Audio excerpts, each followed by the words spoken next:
हरियाणा में आज के लिए बारिश का ऑरेंज अलर्ट। तेज हवाओं के साथ बारिश और ओले गिरने की आशंका। मौसम विभाग ने बिजली गिरने का भी जताया खतरा। फसलों के लिए जानता है।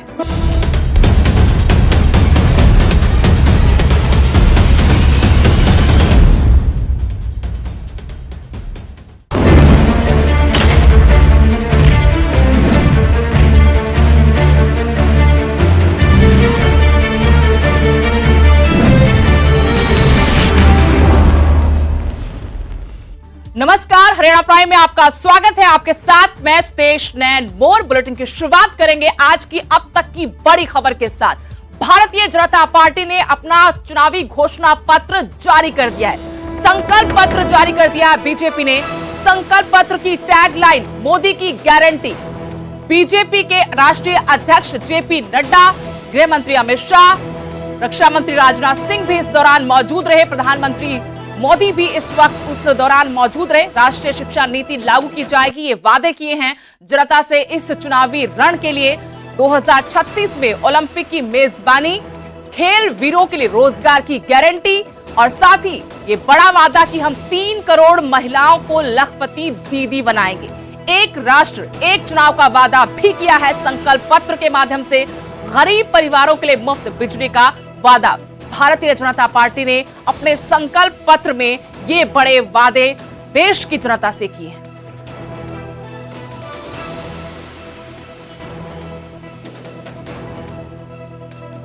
पीएम किसान सम्मान निधि का लाभ भी देश के 10 करोड़ किसानों को आगे भी जारी रहेगा।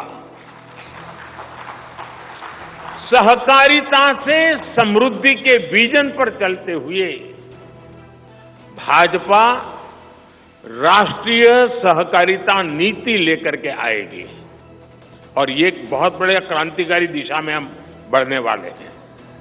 देश भर में डेयरी सहकारी समितियों की संख्या भी बहुत बड़ी मात्रा में बढ़ाई जाएगी। कुछ महीने पहले ही दुनिया की सबसे बड़ी अन्न भंडारण योजना शुरू हो चुकी है। भारत को ग्लोबल न्यूट्रिशन हब बनाने के लिए हम श्री अन्न सुपर फूड पर बहुत अधिक बल देने वाले हैं। इससे श्री अन्न पैदा करने वाले 2 करोड़ से ज्यादा छोटे किसानों को विशेष लाभ होगा। हम दलहन और तिलहन में आत्मनिर्भरता के लिए किसानों को हर प्रकार की मदद करेंगे। भाजपा सब्जी उत्पादन और स्टोरेज के लिए नए क्लस्टर्स बनाएगी। फिशरीज सेक्टर के लिए भी नए प्रोडक्शन और प्रोसेसिंग क्लस्टर बनाए जाएंगे। हमारे मछली पालक साथियों को सीवीड की खेती और मोती की खेती के लिए भी प्रोत्साहन दिया जाएगा। धरती मां की रक्षा के लिए प्राकृतिक खेती, नेचुरल फार्मिंग, उस पर बल दिया जाएगा। भारत एक बहुत बड़ा रिवॉल्यूशनरी काम शुरू किया है और सफलता मिली है। नैनो यूरिया के ज्यादा से ज्यादा इस्तेमाल पर भी जोर दिया जाएगा। भाजपा ने किसान समृद्धि केंद्रों के विस्तार का भी संकल्प लिया है। देश के एविएशन सेक्टर के विस्तार पर भी भाजपा का जोर है। अभी देश ने, आपको पता होगा, करीब 1000 से ज्यादा नए विमान का ऑर्डर दिया हुआ है भारत ने। वो अपने साथ एम्प्लॉयमेंट की बहुत सारी नई संभावनाएं लेकर आएंगे। Pilot, airline crew, ground staff, इससे जुड़ा लॉजिस्टिक, ट्रांसपोर्टेशन, ऐसे अनेक सेक्टर में नए अवसर क्रिएट किए होंगे। ये सेक्टर देश के छोटे शहरों में रहने वाले युवाओं के लिए भी ड्रीम सेंटर बनने जा रहे हैं। उधर कांग्रेस भी इस घोषणा पत्र के बाद बीजेपी पर हमलावर हो गई है। कांग्रेस ने बड़ा हमला किया, कहा कि जनता को अब बीजेपी पर भरोसा नहीं रहा, अब लोग भाजपा को देखना नहीं चाहते। बीजेपी ने अपने पिछले वादे पूरे ही नहीं किए, किसानों से किए वादे भी अधूरे हैं। किसानों की आय पहले से कम हुई, जबकि वादा था किसानों की आय दोगुना करने का। जो वादे पिछली दफा किए गए थे वो वादे बीजेपी ने पूरे ही नहीं किए हैं।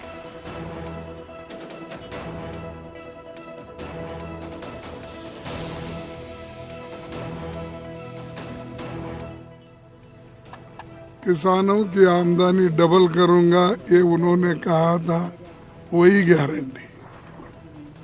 और एमएसपी मैं बढ़ाऊंगा और एमएसपी को मैं लीगल स्टेटस दूंगा, ये कहा था, यही उसकी गारंटी।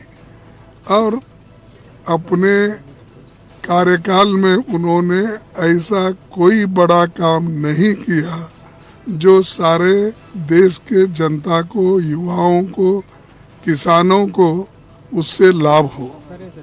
अब युवा तो नौकरी के लिए तड़प रहे हैं, रास्ते पे आए हैं और इन्फ्लेशन इतना बड़ा है, सभी दाम खाने पीने के और सभी चीजें आकाश को पहुंचे हैं। उसकी उनको फिक्र नहीं है, इन्फ्लेशन की, अनएम्प्लॉयमेंट की। और वो उन्होंने बताया, वो बोलते ट्रेलर बोलते थे वो, तो उस ट्रेलर में ना डीजल और किसी गैस का, इसी सरकार ने छोटे से टेन्यूअर में सैकड़ों रुपए नहीं बढ़ाया। और ये आदमी जो 10 साल में गरीबों के लिए कुछ नहीं कर सका, ये सब उदाहरण है आपके पास। तो उसी की फिर मैनिफेस्टो देखना, ये विश्वास, ये साबित होता है कि लोगों के लिए उन्हें कुछ देने के लिए उनके पास नहीं है।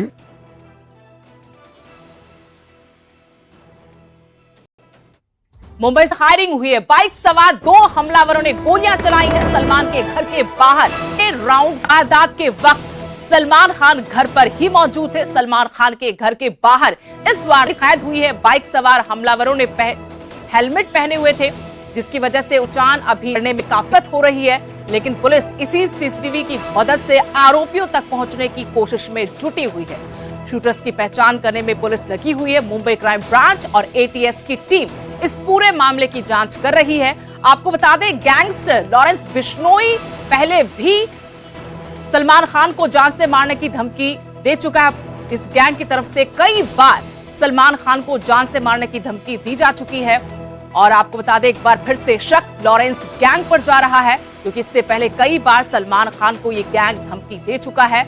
इस वक्त लॉरेंस बिश्नोई गुजरात की साबरमती जेल में बंद है।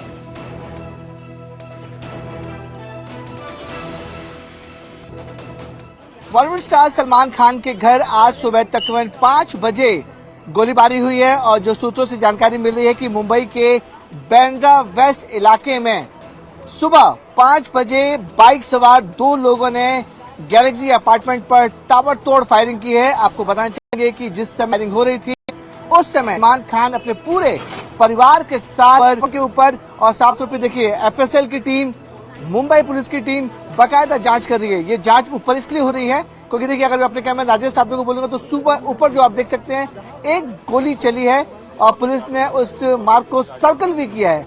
गोली के निशान आप साफ तौर पर इमारत पे आप देख सकते, और ये गोली के कार्ट्रिजेस होते हैं जो उसके जो रिमेनिंग पार्ट्स होते हैं उसको खोजने की कोशिश कर रहे हैं। फ्लोर पर जहां पर सलमान खान अपने पूरे परिवार के साथ रहते हैं, वहां पर भी पुलिस जांच कर रही है कि पर कई सवाल खड़े हो रहे हैं कि आखिरकार Y+ कैटेगरी सलमान खान को थी। लगातार 5 राउंड गोलियां फायर की गई हैं।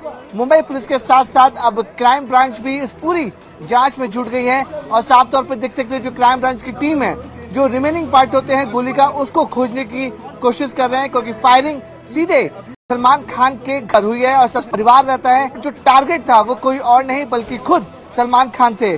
तो इसके मद्दे रखते हुए कि इस मामले को मुंबई पुलिस ने काफी ज्यादा गंभीरता से लिया है और है कि जल्द से जल्द इस पूरे मामले का सॉल्यूशन जो खुलासा है वो हो सके। रुख करते हैं हरियाणा की सियासी खबरों का। कांग्रेस प्रत्याशियों के चयन को लेकर अभी भी पेंच फंसा हुआ है। हरियाणा कांग्रेस प्रत्याशियों के चयन में लगातार देरी देखने को मिल रही। कुछ सीटों पर अभी भी बात नहीं बन पाई है, सहमति अभी नहीं बनी है।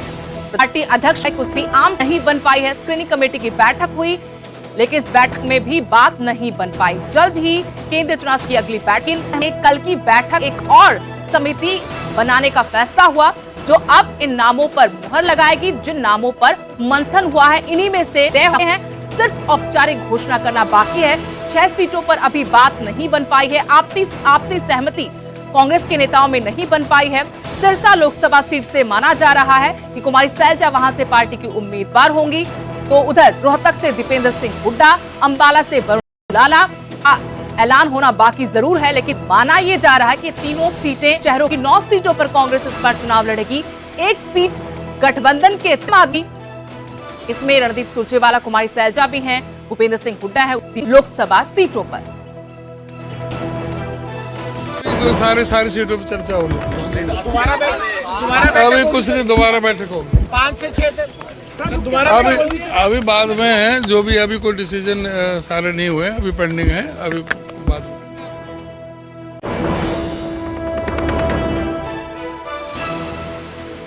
तो अभी बात नहीं बनी है, सहमति नहीं बन पाई है और लगातार देरी हो रही है। इसी बात को लेकर विरोधी भी कांग्रेस पर हमलावर हैं। दिल्ली से मेरे सहयोगी रवि मिश्रा जुड़ गए हैं और जानकारी के साथ। रवि, सीईसी की बैठक हुई लेकिन कल भी कांग्रेस के उम्मीदवारों पर बात नहीं बन पाई। क्या अपडेट है, क्या जानकारी? कब तक उम्मीद करें कि नामों पर अंतिम मुहर लग जाएगी? देखिए, साफ तौर पर जब कल केंद्र चुनाव समिति की बैठक कांग्रेस मुख्यालय में हुई और उसके बाद सीएलपी लीडर प्रताप सिंह बाजवा ने जैसे मीडिया में अपनी बात रखी, उन्होंने साफ तौर पर कहा कि 7 से 8 सीटों पे सहमति बनी है और आज दोपहर तक उम्मीदवारों की सूची आ जाएगी। मगर कल देर शाम जिस तरीके से कांग्रेस मुख्यालय से लोकसभा की सूची, इंतजार और बढ़ गया है। जिस तरीके से बात हुई कि बीते दिनों की 7 से 8 सीटों पे जहां पे कांग्रेस के जो विनिंग एमपीज हैं उनमें उनको दोबारा सिटिंग एमपीज हैं उनको दोबारा मौका दिया जाएगा। ऐसे में जिन नामों पे सहमति बन गई तो के रूप में जारी कर देना चाहिए था, मगर अब तक एक भी उम्मीदवार की सूची जारी नहीं की गई है। ऐसे में इंतजार और राजा वरिंग, सीएलपी लीडर प्रताप सिंह बाजवा, प्रभारी देवेंद्र यादव, तमाम लोग मौजूद। लेकिन कहा जा रहा है कि धड़ेबंदी की वजह से अभी तक नामों का ऐलान नहीं हो पाया है। हुड्डा गुट हो, कुमारी सैलजा, रणदीप सिंह सुरजेवाला का गुट ये चाहते हैं कि ज्यादा से ज्यादा सीटें उनको उनके समर्थन को दी जाएं। ऐसे फंसा हुआ है। अब देखना ये होगा कि क्या हरियाणा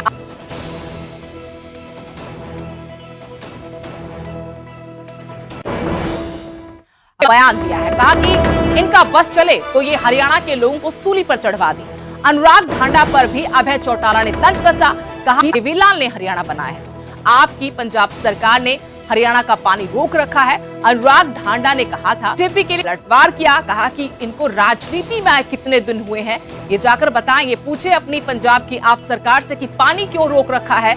हरियाणा के हकों का अगर उनकी सरकार आएगी तो वो जरूर हरियाणा के हक का पानी लेकर आएगी।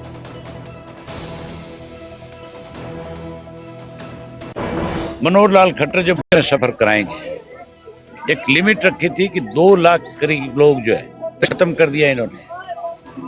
अब इनका अगर बस चले अब हमें भाजपा को बड़ा सबक सिखाएंगे।